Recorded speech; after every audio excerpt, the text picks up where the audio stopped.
कहानी की शुरुआत में हम सेरियोआ नाम के एक रूसी लड़के से मिलते हैं। वह रूस के एक दूरदराज के गांव में अपनी माँ और भाई पीटर के साथ रहता है। हम देखते हैं कि उसकी माँ और पीटर मछली पकड़ रहे हैं, जबकि सेरियोआ झील के किनारे एक पेड़ पर बैठा है। वहां से वह बार बार अपनी माँ को पुकारता है।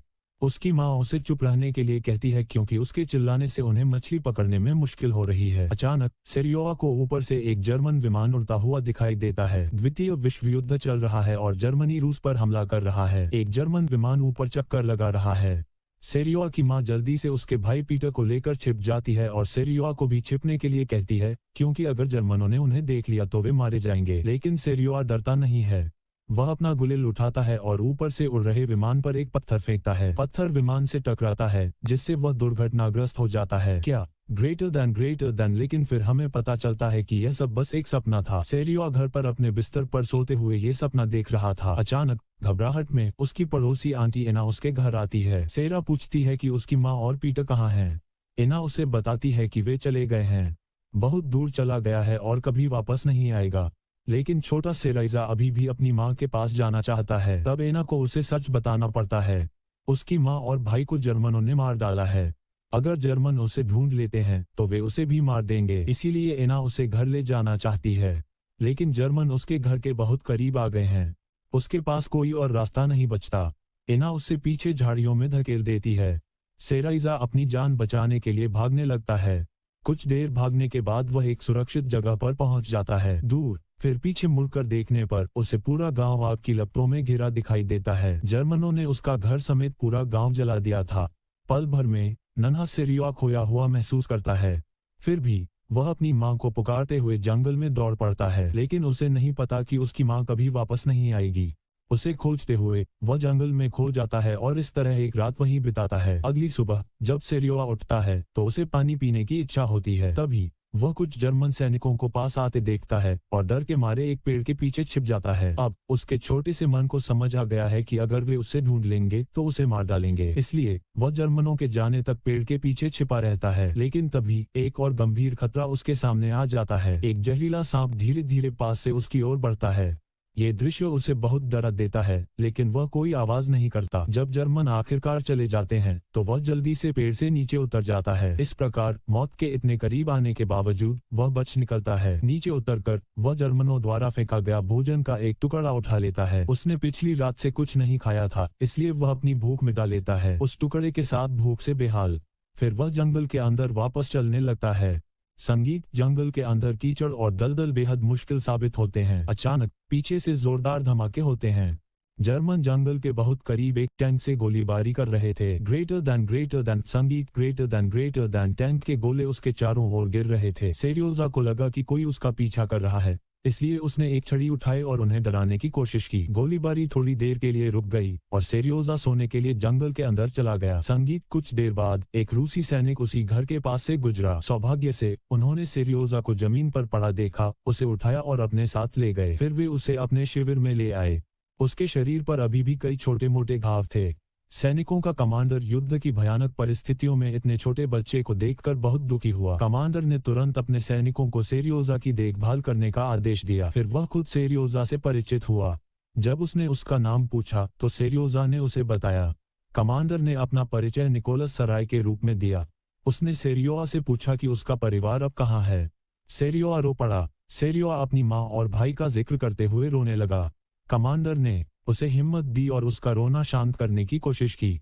बाद में सबने भूखे सेरियोआ को खाना खिलाने का इंतजाम किया। फिर उसे अस्पताल ले जाया गया, जहां कादिया नाम की एक नर्स ने उसकी देखभाल की। बातचीत के दौरान उन दोनों के बीच एक गहरा रिश्ता बन गया। कादिया से सेरियोआ को पता चला कि कमांडर एक युद्ध नायक थे। उन्हें उनकी बहादुरी के लिए एक बैज और एक विशेष पिस्तौल मिली थी। इससे सेरियोआ के मन में भी बड़ा होकर कमांडर बनने की इच्छा जागृत हुई। इसी बीच कमांडर और उनके सैनिक शिविर के बाहर बैठकर बातें कर रहे थे। अचानक जर्मनों ने उन पर हमला कर दिया। कमांडर के नेतृत्व में रूसी सैनिकों ने उनका मुकाबला किया। एक संक्षिप्त झड़प के बाद जर्मन पीछे हट गए। इस लड़ाई में कई रूसी सैनिक घायल हो गए और उन्हें तुरंत अस्पताल ले जाया गया। हमले में कमांडर भी घायल हो गए। अस्पताल में इलाज के बाद वे सेरियोआ से मिलने गए। बातचीत के दौरान सेरियोआ विशेष पिस्तौल देखना चाहता था। कमांडर ने उसे पिस्तौल दिखाई और उसे हाथ में पकड़ते ही सेरियोआ को एक नई अनुभूति हुई। दृढ़ संकल्प, सैनिक बनने की उसकी इच्छा और भी प्रबल हो गई। कमांडर ने कुछ समय उसके साथ बातचीत करते हुए और उसका साथ देते हुए बिताया। फिर वह अपने कर्तव्य पर लौटने के लिए निकल गया। जैसे ही वह अस्पताल से बाहर निकला, कात्या उसके सामने प्रकट हुई। कात्या ने अनुरोध किया कि सेरियोआ को उनके साथ रहने दिया जाए क्योंकि उसका और अन्य सैनिकों का उससे गहरा रिश्ता बन गया था। कोई भी उसे अकेला नहीं छोड़ना चाहता था। इस बीच कमांडर सेरियोआ को अनाथालय भेजने पर विचार कर रहा था क्योंकि उसके परिवार का कोई भी सदस्य जीवित नहीं था। इसके अलावा युद्ध के दौरान उसे शिविर में रखना अत्यंत खतरनाक था। इसलिए कमांडर का मानना था कि अनाथालय उसके लिए सबसे सुरक्षित स्थान होगा। लेकिन कात्या ने जोर देकर कहा कि वह सेरियोआ की देखभाल कर सकती है। फिर भी कमांडर ने सुरक्षा संबंधी चिंताओं का हवाला देते हुए अपने निर्णय पर अडिग रहा। इससे कात्या बहुत दुखी हुई। उसने एक सहेली से कहा कि वह सेरियोआ को कभी नहीं भूलेगी। सेरियोआ ने न केवल कात्या से बल्कि अन्य सैनिकों से भी गहरी दोस्ती विकसित कर ली थी। एक सैनिक ने उसे दूरबीन उपहार में दी थी। कात्या जैसी ही एक अन्य सैनिक ने कमांडर से कहा कि उन्हें इस मामले पर पुनर्विचार करना चाहिए क्योंकि शिविर में मौजूद सभी सैनिक अपना काम छोड़कर जा चुके थे। घर पर पत्नियां और बच्चे थे और सेरियोआ अब उनके लिए एक बच्चे जैसा हो गया था। अगर उसे भेज दिया जाता तो सैनिकों का मनोबल बुरी तरह गिर सकता था। ये सुनकर कमांडर को वास्तविक स्थिति समझ आ गई।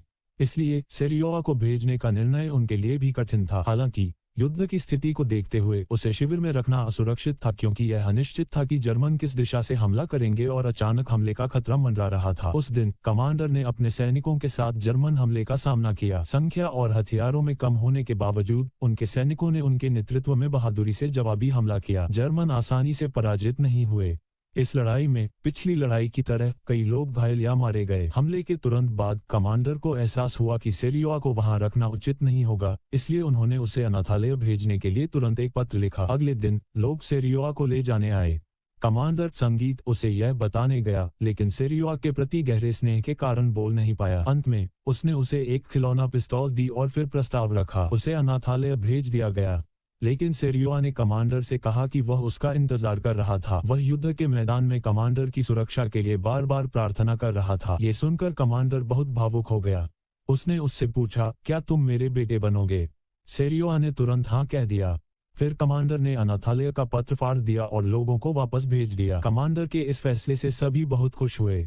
उन्होंने अपने कपड़ों और जूतों का इस्तेमाल करके सेरियोआ के लिए एक वर्दी बनाई। अब से उसे उनके साथी सैनिक की तरह माना जाएगा और उसका नाम सोल्जर बॉय रखा जाएगा। फिर कमांडर खुद सेरियोआ से मिला और उसे वर्दी दी।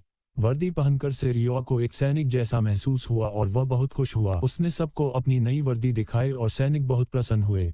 लेकिन अचानक जर्मनों ने फिर से हमला कर दिया। इस बार हमला पहले से भी ज्यादा भीषण था। उन्होंने हर जगह अनगिनत बम गिराए, जिससे कई सैनिक मारे गए और घायल हुए। संगीत इस स्थिति में सेरियोआ ने काडिया और कमांडर की तलाश शुरू कर दी। उसने सबके बारे में पूछा, लेकिन सभी घायलों की देखभाल में व्यस्त थे। सैनिकों के शोर में कोई भी उसे ठीक से जवाब नहीं दे सका। तभी सेरियोआ के मन में थोड़ा डर बैठ गया। उसे लगा कि कहीं कमांडर युद्ध में मारा तो नहीं गया। तभी एक डॉक्टर ने उसे बुलाया और कहा, अब तुम सैनिक हो, इसलिए मौत से मत डरो, और अगर तुम सबकी मदद करना चाहते हो तो घायलों के पास जाओ। ये सुनकर सेरियोआ अस्पताल के अंदर गया और घायलों को पानी पिलाने लगा। इसी बीच एक सैनिक ने उसे एक पत्र पढ़ने को कहा। सेरियोआ केवल 6 साल का था और ठीक से पढ़ नहीं सकता था, लेकिन सैनिक का हौसला बढ़ाने के लिए उसने अपनी कल्पना से पत्र पढ़कर सुनाया। सेरियोआ ने कहा, तुम्हारा परिवार हमेशा तुम्हारे लिए प्रार्थना करता है। उसने ये भी कहा कि उनकी गाय अब ज्यादा दूध दे रही है, लेकिन ये सब उसकी कल्पना की उपज थी। पास में सो रहे सभी सैनिक ये समझ गए। इससे सभी में खुशी और हंसी फैल गई। अब सभी सैनिकों ने उसे पत्र पढ़ने दिए और उसकी बातों पर हंसे। इस तरह सेरियोआ ने घायल सैनिकों को कुछ समय के लिए ही सही अपना दर्द भुलाने में मदद की। फिर उसने उन्हें एक गीत सुनाया। अगले दृश्य में संगीत हम सेरियोआ को काडिया की गोद में सोते हुए देखते हैं। इस समय कमांडर कुछ कहना चाहता था, काडिया, लेकिन संगीत शब्द स्पष्ट रूप से नहीं निकले। वास्तव में कमांडर उसे लंबे समय से पसंद करता था, लेकिन जब भी वह बोलता उसका गला काम जाता था। संगीत इस बार भी वह बोल नहीं पाया।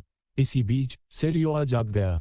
फिर अपने असली इरादे बताए बिना कमांडर ने काडिया को अस्पताल जाकर अपना कर्तव्य निभाने के लिए कहा। काडिया के कर्तव्य का समय हो चुका था, इसलिए उसने सेरियोआ को कमांडर के पास छोड़ा और काम पर चली गई। संगीत यहीं हमने देखा कि सेरियोआ उसे पापा कहने लगा। इस प्रकार उनके बीच पिता पुत्र का रिश्ता पनप गया। फिर कमांडर अपने स्थान पर लौट आया और अपना काम फिर से शुरू कर दिया। संगीत इसी बीच सेरियोआ ने कहीं से एक छोटा चाकू निकाला और उसे एक बड़े आदमी की तरह इस्तेमाल करने लगा। ये देखकर अन्य सैनिक जोर से हंस पड़े। संगीत खाना पकाने के बाद सेरियोआ कमांडर के पास गया और एक सैनिक की तरह रिपोर्ट करने लगा। उसने ये भी पूछा कि क्या उसे कोई मिशन दिया गया है। फिर कमांडर ने कहा, मेरे पास तुम्हारे लिए एक महत्वपूर्ण मिशन है। कुछ ही देर में शिविर में एक पत्र के साथ कई और पत्र आएंगे और तुम्हारा काम उन्हें सभी तक पहुंचाना होगा। सेरियोआ यह मिशन पाकर बहुत खुश हुआ। संगीत इसी बीच उसके चेहरे पर एक कट लग गया। गाल पर चोट लगने का कारण पूछे जाने पर सेरियोआ ने कहा कि शेविंग करते समय ऐसा हुआ, लेकिन असल में उसने कमांडर की नकल करने के लिए पट्टी लगाई थी, जिसे शेविंग करते समय हल्का सा कट लग गया था। कुछ ही देर बाद एक सैनिक पत्र लेकर शिविर में आया। सेरियोआ ने उन्हें लिया और सैनिकों में बांटना शुरू कर दिया।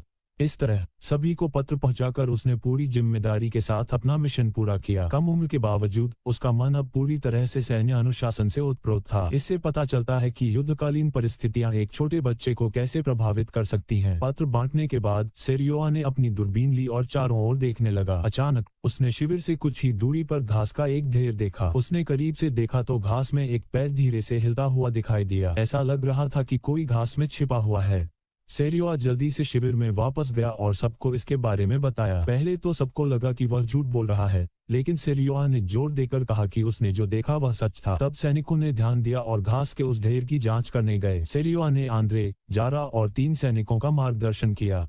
वाना वे सभी चुपचाप और सावधानी से घास के ढेर की ओर बढ़े। आंद्रे और जारा आगे आगे चल रहे थे और वाना पीछे से उन्हें सुरक्षा दे रही थी। फिर उन्होंने घास के ढेर के पास सूखी घास जलाकर धुआं करना शुरू कर दिया। धुएं को सहन न कर पाने के कारण एक सैनिक घास के ढेर से बाहर निकला। रूसी सैनिक ये देखकर चौंक गए कि वह एक जर्मन जासूस था और उन्होंने उसे तुरंत गिरफ्तार कर लिया। इस प्रकार सेरियोआ की बहादुरी के कारण वे जर्मन साजिश से बच गए। ये खबर पूरे शिविर में फैल गई और सेरियोआ वहां सभी के लिए युद्ध नायक बन गया। कमांडर को भी अपने द्वारा देखी गई घटना पर बहुत गर्व था। इस बीच सेरियोआ को कुछ पता नहीं था।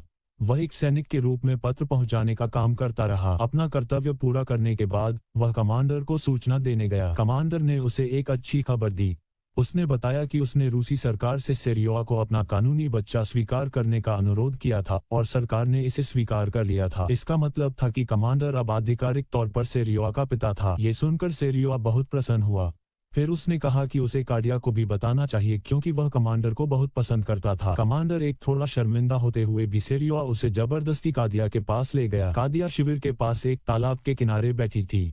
जब कमांडर उससे मिलने गया तो एक और सैनिक वहां आ गया। वह भी कादिया को पसंद करता था और उसे शादी का प्रस्ताव देने आया था। ये देखकर कमांडर को लगा कि शायद कादिया उसे पसंद करती है, इसलिए वह चुपचाप चला गया। लेकिन कमांडर को नहीं पता था कि कादिया वास्तव में उसे पसंद करती थी। शिविर में एक और दिन बीत गया। अगले दिन जर्मनों ने उन पर फिर से हमला कर दिया। इस बार सिरी ने लड़ाई में सीधे हिस्सा लिया। वह सचमुच आग के बीच से चलकर सैनिकों को संदेश पहुंचाने लगा। सोचिए एक छोटा बच्चा ऐसा करने में कितना साहसी हो सकता है। यहाँ तक कि बड़े सैनिक भी उसकी बहादुरी देखकर हैरान रह गए। लेकिन उनकी चिंता सेरियोआ की सुरक्षा को लेकर थी, इसलिए उन्होंने उसे कमांडर के पास लौटने को कहा। इस बीच कमांडर टेलीफोन से अन्य शिविरों से संपर्क करने की कोशिश कर रहा था। इस समय तक उसके कई सैनिक मारे जा चुके थे और तत्काल अतिरिक्त सैनिकों की आवश्यकता थी। हालांकि जर्मन बमबारी ने उनकी पूरी संचार प्रणाली को बाधित कर दिया था। कई संगीत स्थलों पर बिजली की लाइनें कट गईं और यहाँ तक कि कमांडर का टेलीफोन भी बंद हो गया। व्यवस्था भंग हो गई। कमांडर ने एक सैनिक को टेलीफोन लाइन ठीक करने का आदेश दिया। हालांकि उसी समय जर्मन सेना ने भारी गोलाबारी और बमबारी शुरू कर दी। जैसे ही सैनिक बनकर पर चढ़ा, उसे गोली लग गई और वह लाइन ठीक नहीं कर पाया। इसी बीच सेरियोआ उसके पीछे पीछे बनकर पर चढ़ गया। तभी वह पास के एक गड्ढे में गिर गया जहां एक घायल सैनिक पड़ा था। सैनिक ने उसे देखकर जल्दी से बंकर में लौटने को कहा, लेकिन सेरियोआ ने उससे टेलीफोन लाइन ठीक करना सिखाने का अनुरोध किया। सैनिक ने उसे एक टूटा हुआ तार दिखाया और उसे जोड़ने का तरीका समझाया। सेरियोआ ने उसके निर्देशों का पालन करते हुए लाइन पर जाकर दोनों तारों को जोड़कर उसे ठीक कर दिया। जरा सोचिए, एक 6 साल का बच्चा ऐसी वीरता दिखा सकता है। ये सचमुच अद्भुत था। सेरियोआ की बहादुरी के कारण टेलीफोन लाइन बहाल हो गई और कमांडर अतिरिक्त सैनिकों को बुलाने में कामयाब रहा और जर्मनों को कुछ समय के लिए रोक पाया। अंततः इस हमले ने दोनों पक्षों के बीच लड़ाई को अस्थायी रूप से रोक दिया। अगले दिन संगीत सेरियोआ अचानक कादिया के पास गया और उसे बताया कि उसके पिता कमांडर बहुत बीमार हैं। अपने तमाम प्रयासों के बावजूद संगीत वह उन्हें बचा नहीं सका। वह कुछ भी खाने में असमर्थ था। ये सुनकर कादिया उसके पास दौड़ी, लेकिन पहुंचने पर उसने देखा कि कमांडर पूरी तरह स्वस्थ है। इसका मतलब था कि सेरियोआ ने उसे धोखा दिया था। असल में सेरियोआ कादिया और कमांडर के बीच एक रिश्ता बनाना चाहता था। वह जानता था कि दोनों एक दूसरे को पसंद करते हैं, लेकिन कोई भी अपनी भावनाओं को सीधे तौर पर व्यक्त नहीं कर पा रहा था। इसलिए उसने उन्हें ऐसी स्थिति में डाल दिया जहां वे अपनी भावनाओं को साझा कर सकें, लेकिन इसके बजाय दोनों थोड़े शर्मिंदा हो गए। फिर भी कमांडर ने अपनी शर्म को दूर करते हुए कात्या से अपनी भावनाओं को व्यक्त करने की कोशिश की, लेकिन तब तक कात्या शिविर से भाग चुकी थी। कमांडर उसके पीछे भागा और उसे रोका। फिर उसने कई बार अपनी भावनाओं को व्यक्त करने की कोशिश की। अंत में उसने कहा, तुम सेरिया की मां बनोगी, क्योंकि अब कमांडर सेरियो का पिता है और अगर कात्या उसकी मां बन जाती है तो उनके बीच एक रिश्ता स्थापित हो जाएगा। इस प्रकार कमांडर ने अंततः प्रस्ताव रखा और कात्या ने स्वीकार कर लिया। इसी बीच कमांडर के लिए एक पत्र आया। इसमें कहा गया था कि उन्हें अगले दिन शिविर छोड़कर कहीं और जाना होगा। वास्तव में सभी शिविर एक जनरल के अधीन थे। जर्मनों के साथ एक बड़े युद्ध की तैयारी चल रही थी। संगीत इसी दौरान सेरियोआ शिविर के दूसरे छोर पर था। कुछ सैनिक एक कुत्ते द्वारा खींची जाने वाली गाड़ी लाए थे। ये देखकर सेरियोआ उस पर सवारी करना चाहता था। जब सैनिकों ने उसे गाड़ी में बिठाया तो कुत्ता दौड़ने लगा। पहले तो सेरियोआ को यह मजेदार लगा, लेकिन अचानक कुत्ते शिविर के बाहर भागने लगे जहां कई बारूदी सुरंगें बिछाई गई थीं। कुत्तों को भागते देख सैनिक घबरा गए। उनमें से एक ने तुरंत साइकिल पर चढ़कर उन्हें समय रहते रोक लिया। इस प्रकार सेरियोआ पल भर में एक बड़े खतरे से बच गया। उसी दिन शाम तक कमांडर सभी को नए शिविर की ओर ले गया। रास्ते में जर्मनों ने अचानक उन पर गोलीबारी शुरू कर दी। इस अचानक हमले में कई सैनिक मारे गए, जिनमें कुछ ऐसे भी थे जिनसे सेरियोआ के बहुत अच्छे संबंध थे। ये देखकर वह बहुत दुखी हुआ। संगीत लेकिन युद्ध के मैदान में भावनाएं ज्यादा देर तक नहीं टिक सकती थीं, इसलिए कमांडर ने फिर से सभी को लिया और तेजी से नए संगीत गंतव्य की ओर चल पड़ा। अंततः पैदल चलते हुए वे नए सैन्य शिविर में पहुंचे। शिविर में पहुंचने पर सेनापति ने उनका स्वागत किया और सेरियोआ को भी वहां जगह मिल गई। उनसे परिचित सेरियोआ द्वारा अतीत की घटनाओं का वर्णन सुनकर जनरल आश्चर्यचकित रह गए। सेरियोआ ने कमांडर के नए मिशन के बारे में जानना चाहा। कमांडर ने उन्हें सभी सैनिकों के बीच की दूरी और अंतराल की जांच करने का निर्देश दिया। सेरियोआ ने निर्देश का पालन किया और सैनिकों को पंक्तिबद्ध किया। उन्होंने उन सैनिकों के नाम नोट किए जिनके बीच अंतराल या कमी थी। फिर वे सीधे जनरल के पास गए और यह रिपोर्ट प्रस्तुत की। जनरल उनके काम से बहुत प्रभावित हुए और उन्हें पुरस्कृत करने पर विचार किया। सेरियोआ ने कमांडर और कादिया की शादी के लिए भी उनसे अनुमति प्राप्त कर ली। कुछ ही घंटों में नए शिविर के सभी सैनिकों के साथ उनकी बहुत अच्छी दोस्ती हो गई। सेरियोआ अब उनके साथ खेल खेलने और मौज मस्ती करने में समय बिताते थे। अगले दिन जनरल ने पूरी बटालियन को बैज से सम्मानित किया, क्योंकि जर्मनी में बटालियन को कई हार का सामना करना पड़ा था और सेरियोआ इस अभियान में एक महत्वपूर्ण साथी थे। इसका अर्थ ये था कि सेरियोआ आधिकारिक तौर पर युद्ध नायक बन गए थे। हालांकि बटालियन की खुशी क्षणिक थी, क्योंकि उसी रात जर्मनों ने एक बड़ा हमला किया, जो अब तक का सबसे बड़ा हमला था। रेजिमेंट के सैनिक घायल हुए और मारे गए। यहाँ तक कि कमांडर भी बम के धमाके से पूरी तरह नष्ट हो चुके अपने केबिन के नीचे फंस गया था। सेरियोआ ने अकेले ही उसे बचाने की पूरी कोशिश की। अंत में उसने पास के सैनिकों से मदद मांगी। उनकी मदद से सभी ने मिलकर उसे बचाया। रात भर चले युद्ध के बाद अगले दिन कमांडर को अस्पताल में भर्ती कराया गया। सेरियोआ घायल कमांडर को देखने अस्पताल गया। उसे इस हालत में देखकर उसकी आंखों में आंसू आ गए, लेकिन कमांडर ने उसे रोने से मना किया, क्योंकि अच्छे लोग कभी नहीं रोते। कुछ दिनों तक अस्पताल में रहने के बाद कमांडर धीरे धीरे ठीक हो गया। फिल्म के अंत में हम सेरियोआ को कमांडर के साथ कई और लड़ाइयों में भाग लेते हुए देखते हैं, जिनमें से प्रत्येक में वे बहादुरी से जीते। अंत में जब युद्ध समाप्त हुआ तो सेरियोआ पूरे रूस में सोल्जर बॉय के रूप में लोकप्रिय हो गया। फिर उसने अपना शेष जीवन कमांडर और उसके परिवार के साथ बिताया। इस प्रकार फिल्म समाप्त होती है। अगर आपको ये कहानी पसंद आई तो और भी बेहतरीन फिल्म व्याख्याओं के लिए लाइक, शेयर और सब्सक्राइब करना न भूलें। ग्रेटर दैन फिल्म के अपने पसंदीदा हिस्से पर नीचे टिप्पणी करें और अपने विचार साझा